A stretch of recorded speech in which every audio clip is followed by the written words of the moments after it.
Daily. Taste the Daily.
Namakkal மாவட்டம் ராசிபுரத்தில் பார் உரிமையாளர் மற்றும் திமுக கவுன்சிலர் இடையே மோதல் ஏற்பட்டிருக்கிறது.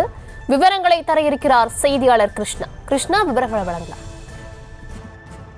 தர்ஷினி, நாமக்கல் மாவட்டம் ராசிபுரம் அடுத்த கோனைப்பட்டி பகுதியைச் சேர்ந்த ராஜா என்பவர் புதிய பேருந்து நிலையம் பின்புறம் அரசால் அனுமதி பெற்ற பார் நடத்தி வருகிறார்.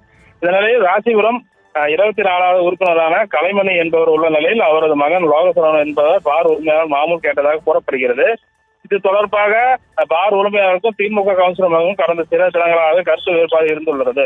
இந்த நிலையில் நேற்று இரவு பார் உரிமையாளர் ராஜா மற்றும் பணியாளர்கள் என திமுக வார்டு உறுப்பினர் வீட்டுக்கு சென்றுள்ளனர். பார் உரிமையாளருக்கும் வார்டு உறுப்பினருக்கும் வாக்குவாதம் ஏற்பட ஒருவருக்கு ஒருவர் தாக்கிக் கொண்டனர். பின்னர் காவல்துறையினர் இரு தரப்பிலும் தடுத்து நிறுத்தி நிலையில் காயமடைந்தவர்கள் சிகிச்சைக்காக ராசிபுரம் அரசு மருத்துவமனையில் அனுமதி பெற்றனர்.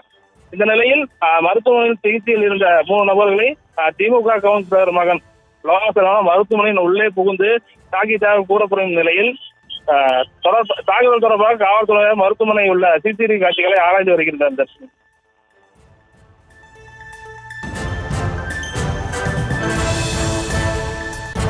விவரங்களுக்கு நன்றி கிருஷ்ணா.